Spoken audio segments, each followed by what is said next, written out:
Okie dokie. So who's ready to read about the Buccaneers? Nobody?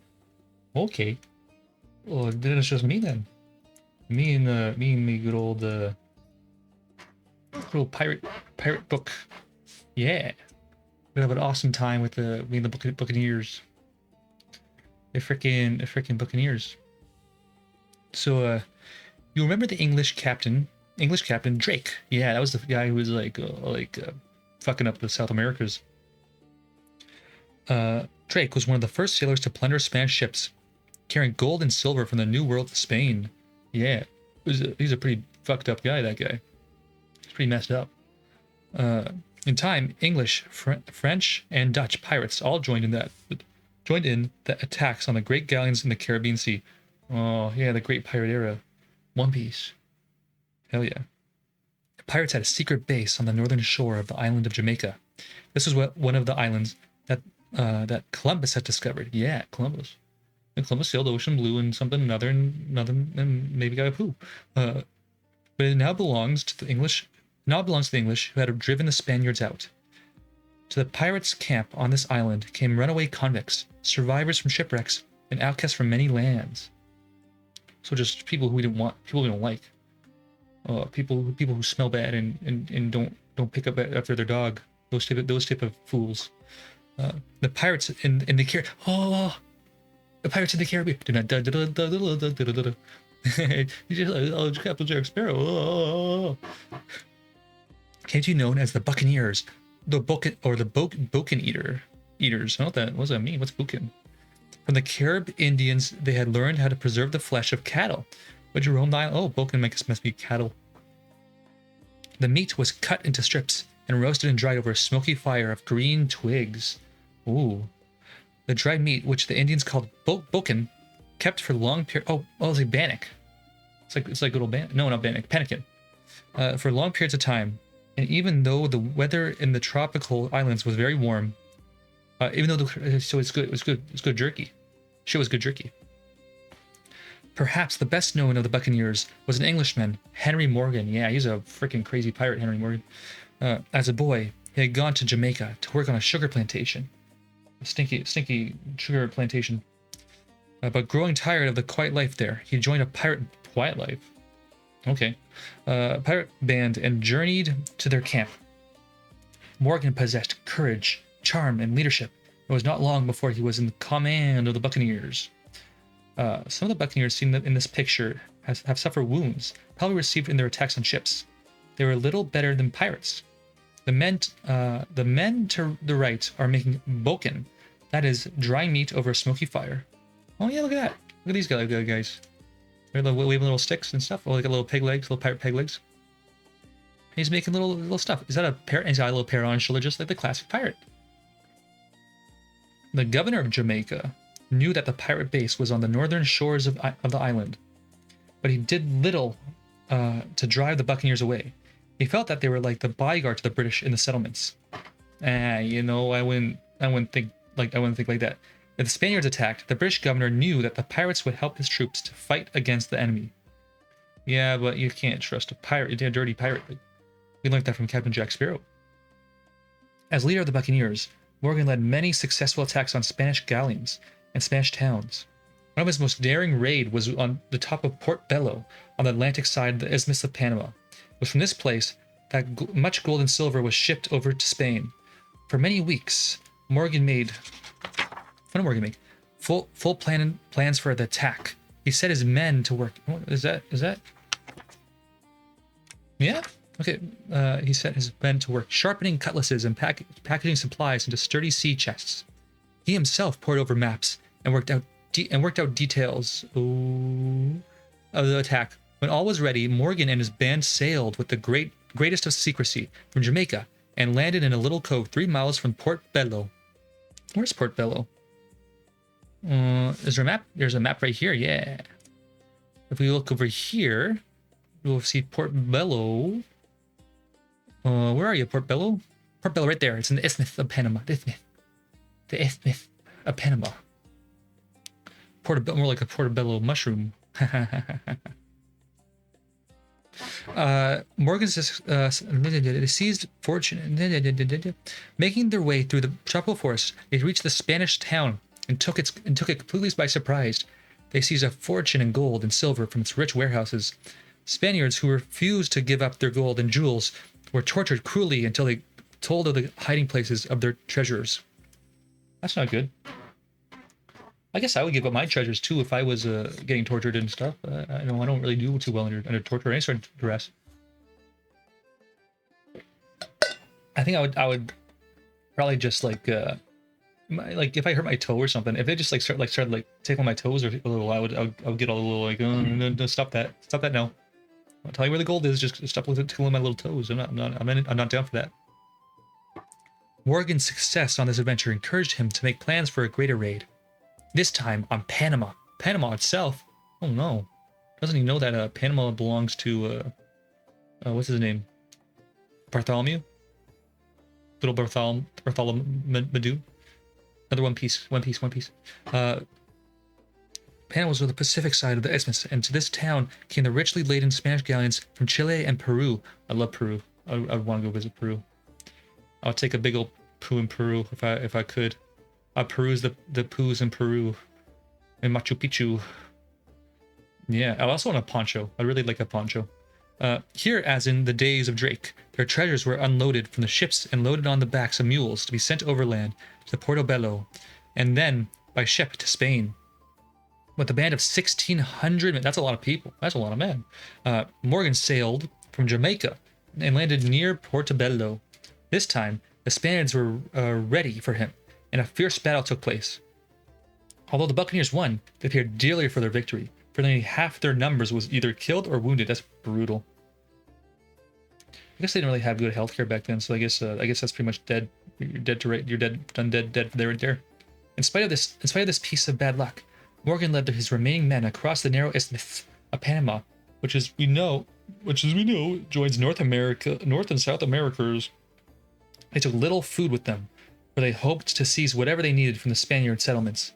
Along the way, unfortunately for Morgan, many of the villages had been warned of his coming, and the Spaniards had fled into hiding places, leaving their storehouses empty. Morgan's food supplies grew less and less.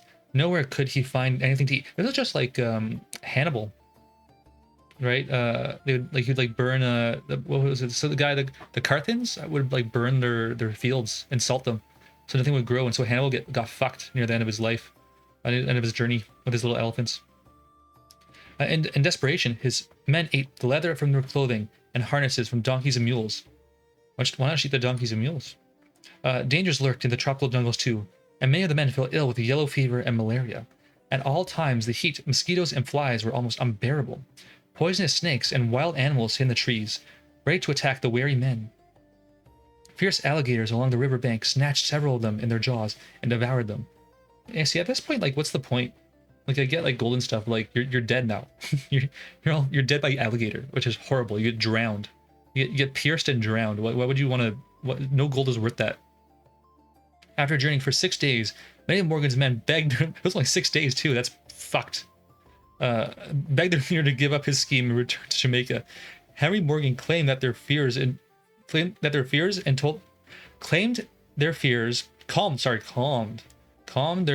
and told them that their troubles would soon be over. Next day, they came upon a barren well filled with grain. Oh, nice. The men were so hungry that they seized handfuls and ate it raw and dry. That's not good. They should have cooked it. They're going to have bad poops. When they had crossed a high ridge of the mountains, the exhausted Buccaneers reached their goal in the town of Panama. Yay! Henry Morgan, good job.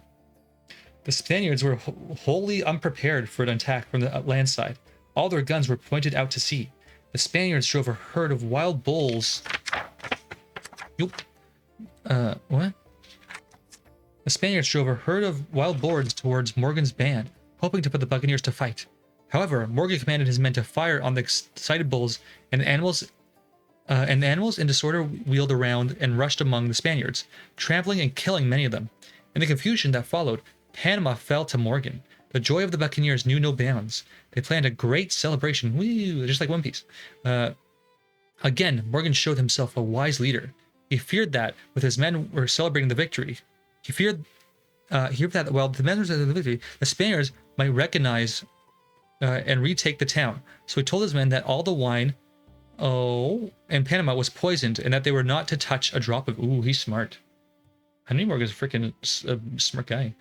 For 3 weeks, Morgan made his men rest. Then they set to work to gather in the plunder.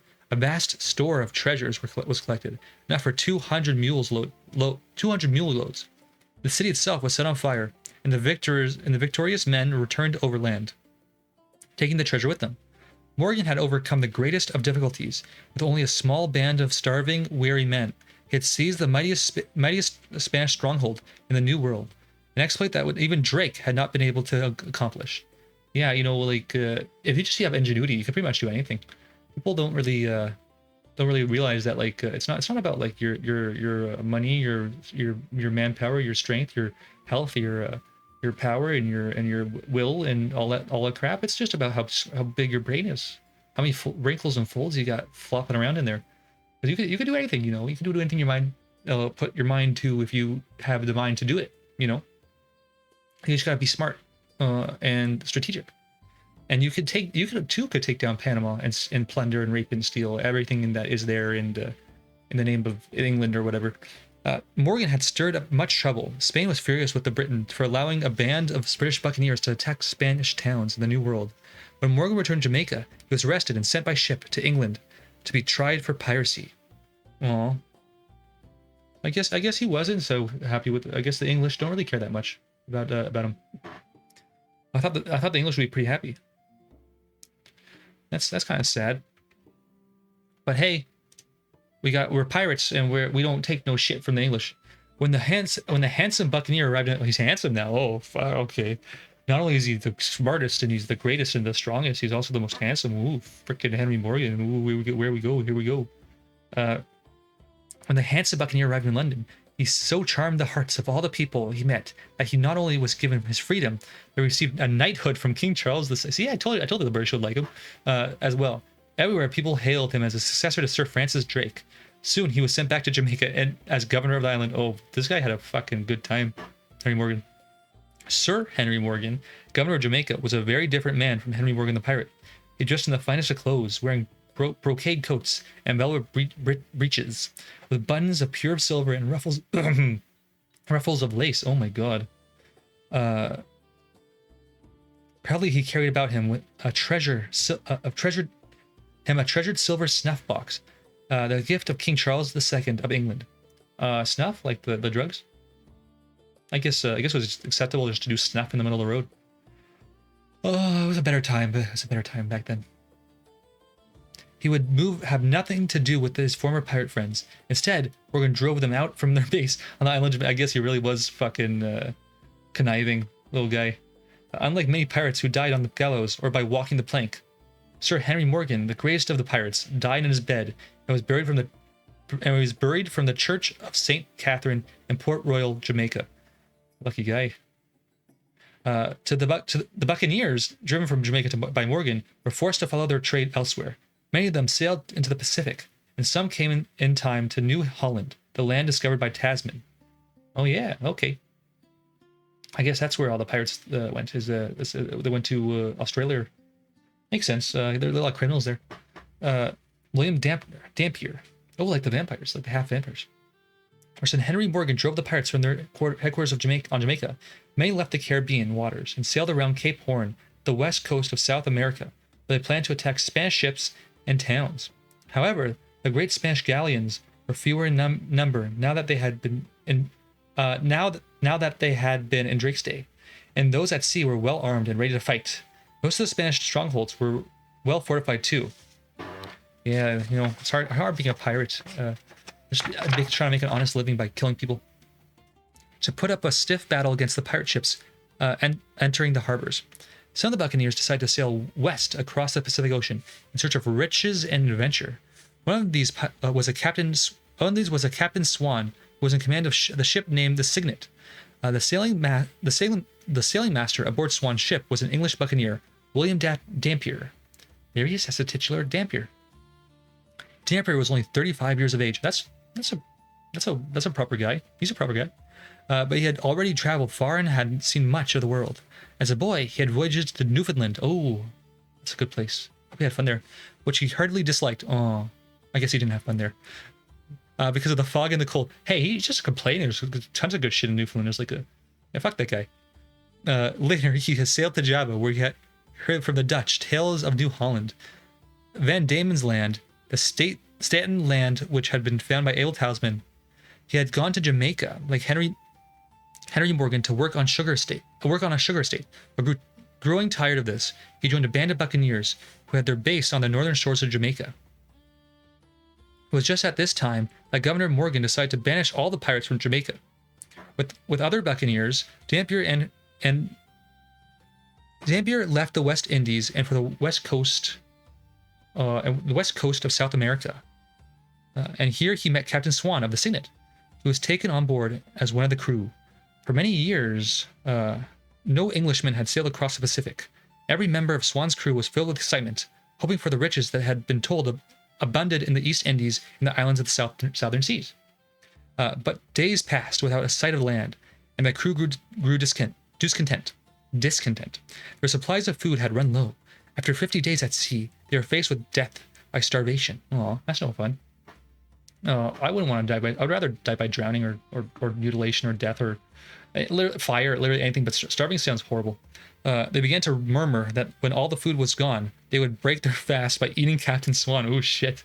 Poor Swan. Who was a plump fellow. he's fucked. This guy's fucked.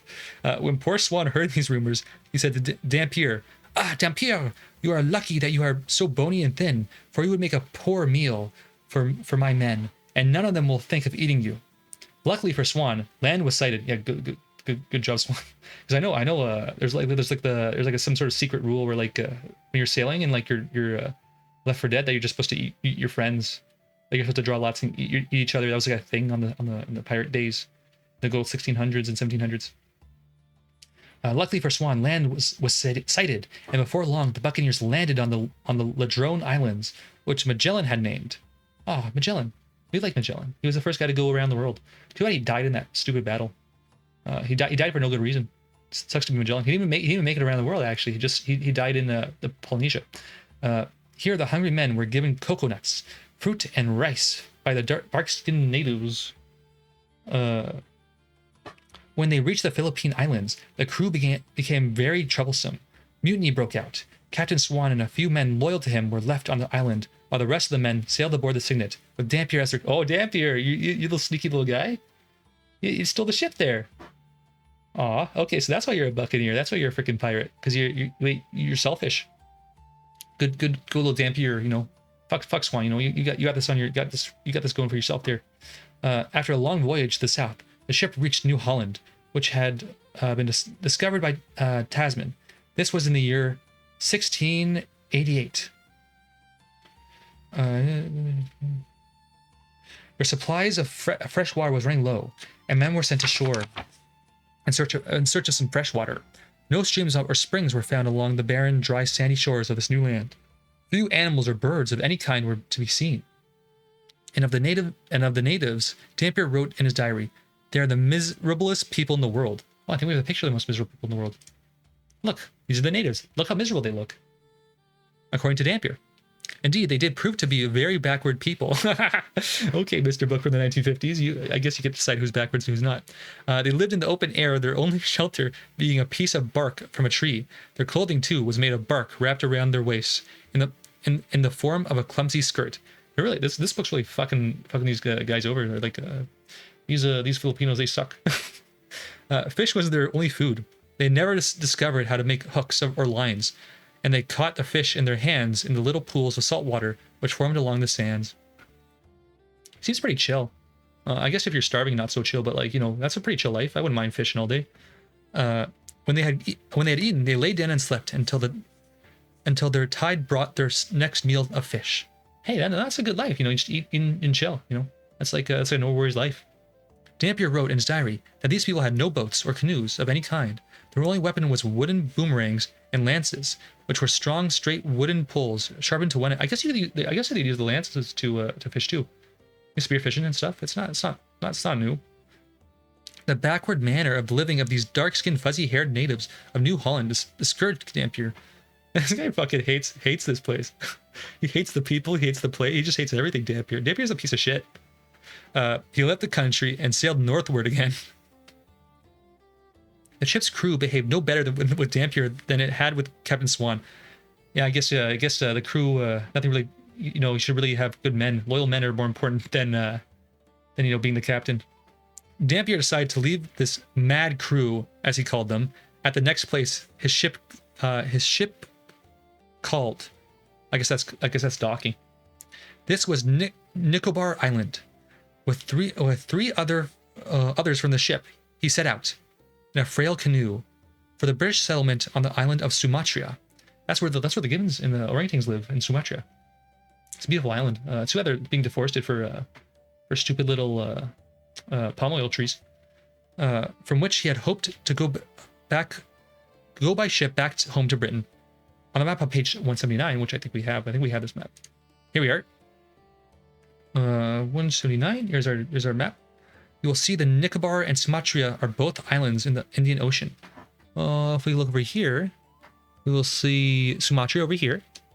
It's right here in this little island there. Where's Nicobar? Nicobar is right over here. I think it's right up there. It's on the little penis of Asia. I guess it's like right next there in the little Southeast Asia. Little islands, little Polynesian islands are right over here. It's a nice place. And we all got nice places there.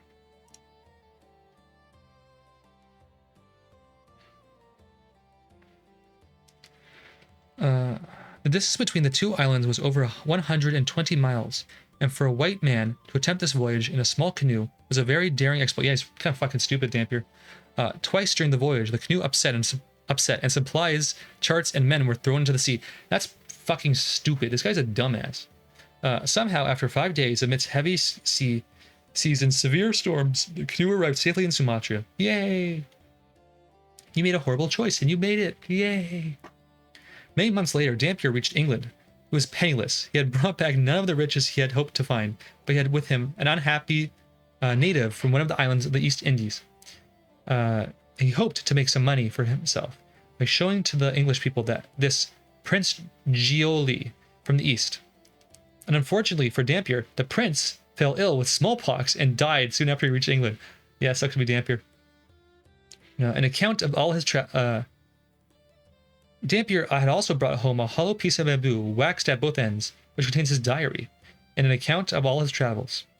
Little had escaped his watchful eye. From his notes, Dampier wrote a book telling the story of his long voyages. People who read it were delighted with the stories of his adventures. The King of England read Dampier's book, was so interested in it that he invited Dampier to the palace. Ooh, hey, not so bad now, are you, Dampier? Not so bad, not so bad. No longer a pirate. What the fuck's going on here?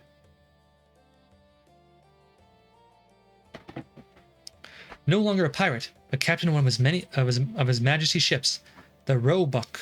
Dampier sailed from England under orders from King William. He was instructed to make maps of the new land, learn more of the people, and find out what minerals were there. Dampier had scarcely begun his voyage when he found that the Roebuck was old and her timbers were rotten. Ooh. You're gonna die. You're gonna die on the ship. Although Dampier had planned to sail through the Atlantic Ocean around Cape Horn, westward across the Pacific and on to New Holland, he changed his plans because his ship was not seaworthy. He did not wish to face the bitter weather He did not wish to face the bitter weather always found at Cape Horn. Dampier therefore sailed south through the Atlantic Ocean, around the Cape of Good Hope, and across the Indian Ocean to New Holland. Thus, he touched the new continent on the dry, sandy western coast. If he had discovered the beautiful eastern coast, the story of his life might have been very different. Yeah, I think it would have been a little different there, bud.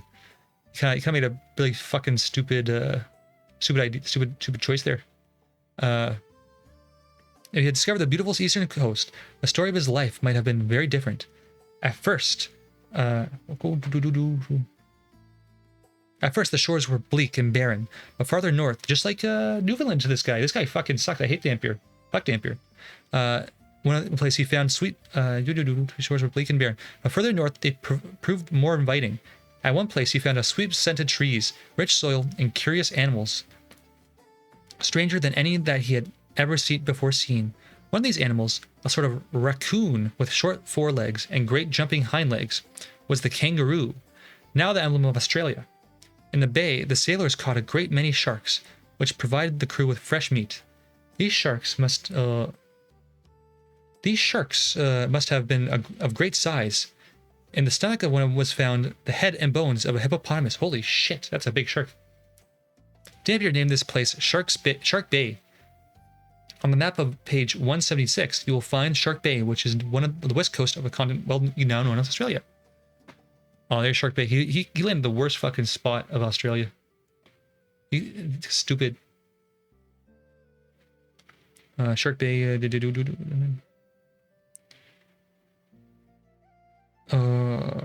Yeah, drinking water was running low, and as if no fresh water could be found, the men sailed north along the coast in search of it. After a journey of over 900 miles, they reached the pleasant island of Timor. Here they found plenty of drinking water and fresh fruit. Where's Timor?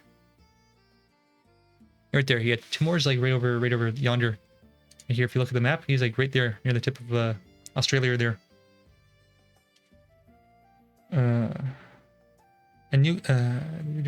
Here they found plenty of drinking water and fresh fruit as well.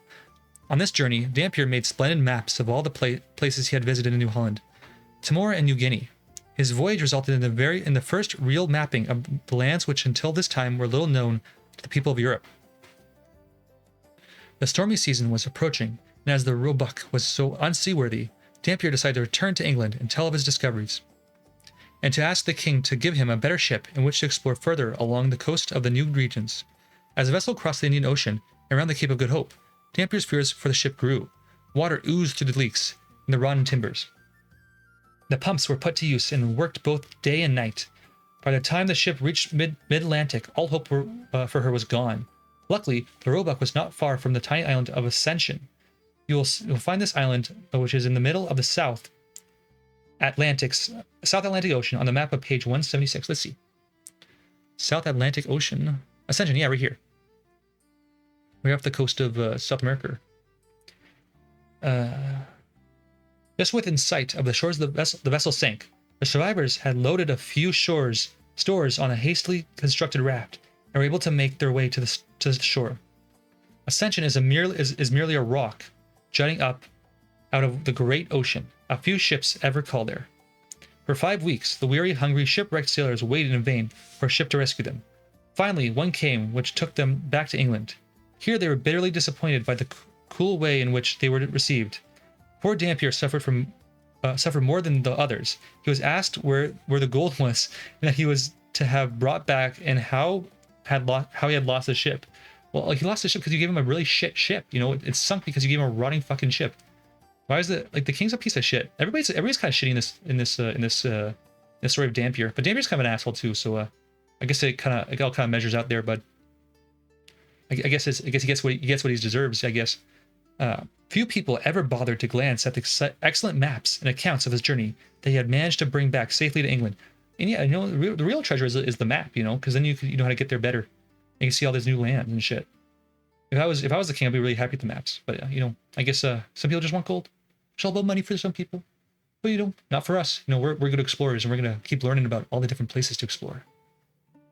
He was tried by court-martial and was found not a fit person to be employed as a commander of any of His Majesty's ships. Ooh, brutal. Fuck you, Dampier. Fuck you. When the writer Jonathan Swift read Dampier's diaries and studies his excellent maps, he made use of them in a book which he wrote called Gulliver's Travels. Oh, he wrote it. Nice. See, I guess Dampier's his legacy lives on in Gulliver's Travels. What a horrible movie, but a really good book. Dampier received his little honor for his work. He had sailed on long, dangerous voyages, visited many new lands, and written excellent stories of the lands, people, animals, and birds which he had seen. His maps were the first to be made of many islands near New Holland, which is Australia, but he lacked the qualities of a leader. Great explorers must know how to handle the men under their command. So true, so true. in I think that's is that it? No, no. We have Alexander Selkirk is the next pirate on our Buccaneer chapter.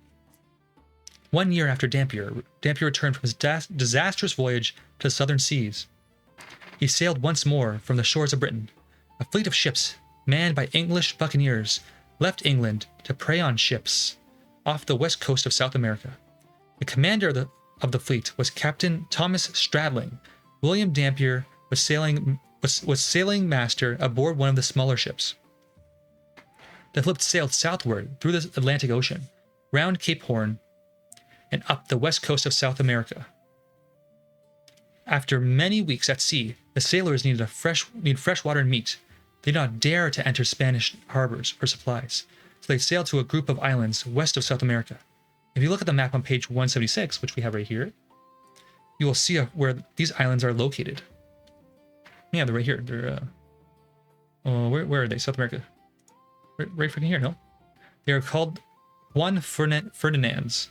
Oh no, they're over here. Right here. Oh, there's a lot of little islands. If you look at the coast of the tip of Cape Horn, and you can see like all the little islands right there. Seamen often made short visits to these islands, but no one lived there. The Juan Fernandez Islands are difficult to reach.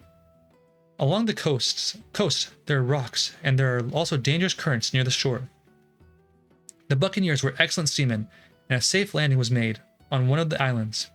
When supplies had been obtained, the Buccaneers prepared to leave the island. In the meantime, trouble had arisen between the captain of one of the ships and a member of his crew.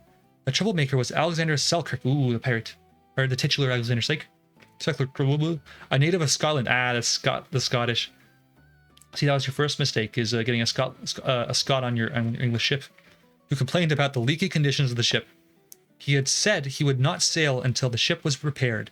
The complaint reached the ears of the commander, Captain Stradling, who decided to leave Selkirk on the lonely island as punishment for the troubles he had caused. Dude, he was just complaining, you know. Just fucking time to the mast and keep going, you know. It's not good to lose men. You're on a fucking dangerous voyage. At first, Selkirk was happy enough. He enjoyed roaming through the lovely valleys and climbing the green hills. The weather was warm and the days long and sunny. The Buccaneers had left him some supplies: clothing, bedding, a gun, a pound of gunpowder, tobacco, an axe, a knife, a kettle, and some books. Okay, so he's basically got like a free vacation. That's pretty awesome, actually. One of which was the Bible. Oh, the Bible, guys, the Bible, the greatest book ever written. Wow. Selkirk hoped that in a few weeks a ship would call at the island, and that before long he would return home to Britain. But for a time, no ship came near the island. Selkirk decided to make a shelter to protect himself from the wind and rain. He built 2 huts, one a cookhouse and the other a reading room and bedroom. The walls of each hut were made from wood of the pimento trees, which grew on the island. On the roofs of the huts, he put layers of long grass. Skins of goats lined both huts and kept out the draughts. I don't know what draughts are. His main food was the flesh of goats. I guess he was a good hunter. These animals roamed in great numbers over the island. Years before, sailors had left a few goats there, and in time their numbers grew. Hey, you know, I guess there's nothing there to fucking eat those goats. He got lucky. This was fortunate for Selkirk, where he always had a supply of fresh meat.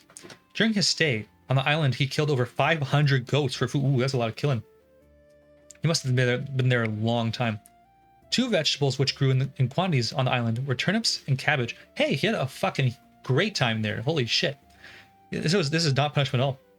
Which grew in quantities on that. The turnips had been planted by seamen years before. When they had visited the island, they had spread over acres of ground. More than anything else, Selkirk missed bread. That's fair. Bread's pretty tasty. Selkirk was surprised to find great numbers of cats and rats on Juan Fernandez. These animals had stolen ashore from ships, which had called at the island for food, wood, and water. The rats proved to be a great nuisance. They ate his precious store of food and clothing, and they even gnawed his toes while he slept. What a piece of shit, those rats. He pampered and petted the cats, feeding them on goat's flesh till they became tame and fond of him. The cats attacked the rats, and in time he was rid of the troublemakers. He's just rediscovering he's just rediscovering like domestication, agriculture. He's just having like a good time.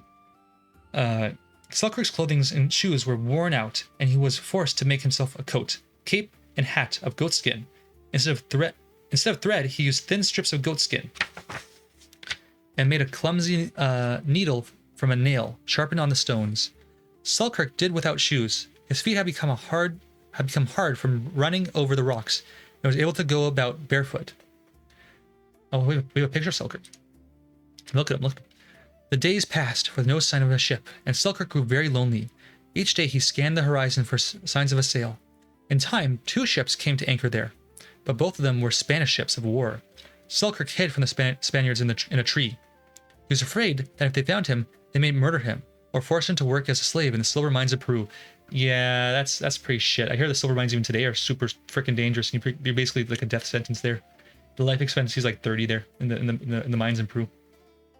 When 4 years had passed, 4 years. Okay, that's too long. I wouldn't want to live there for 4 years. Selkirk had almost given up hope of ever seeing the shores of his native land again. Then one morning, he sighted the dim outline of a fleet of ships far out to sea, but making for the islands. As they approached the shore, Selkirk was overjoyed to find that they were flying the flag of Britain. Yay! British ships. The ships were manned by buccaneers on their way to plunder a Spanish town and attack Spanish galleons. The commander was Captain Woods Rogers. I recognize that game. On landing, the captain was astonished to find on the shore to greet him a strange, wild-looking man clothed in the skins of goats. Selkirk was unable to speak. In the past 4 years, he had talked to no one and had lost the power of speech. When he regained his voice, he related to the astonished seamen the story of his lonely life on the island. One of the men who was particularly surprised to see Selkirk was William Dampnir. Oh, Dampnir, hey. Hi, you stinky bastard. Who was one of the pilots. Selkirk signed on as a mate of one of the ships, and the fleet sailed into the Pacific. During their voyages, the Buccaneers attacked a great Spanish treasure galleon, richly laden with gold and silver, and 14 other Spanish ships. They returned to Britain by way of the Indian Ocean, the Cape of Good Hope, and the Atlantic Ocean, bringing with them treasure in gold, silver, and jewels, which was valued at over 200,000 pounds in English money. That's gonna be like billions of freaking dollars, or like hundreds of millions of dollars. Selkirk caused great excitement in London. The story of his long stay at Juan Fernandez became the talk of the town. Wherever he appeared, people crowded around to catch a glimpse of him. Captain Woods Rogers wrote a book telling of his voyage around the world and of the rescue of Alexander Selkirk from the lonely island. This book was read by Daniel Defoe, and a writer, and the story of Selkirk inspired him to write the famous novel Robinson Crusoe. Oh, that's cool. I didn't know that. Defoe chose a different name for the hero of his book, and he had also chosen an island off the northeastern coast of South America as a setting for his story. But for the most part, the two stories are very similar. And that's it for Buccaneers. Thank you for joining me. I hope you had a good time. If I have a Discord and I have a Twitter, and if you like the stories, don't forget to follow, and we'll do more stories later. Okay, good day and goodbye. Have a good time.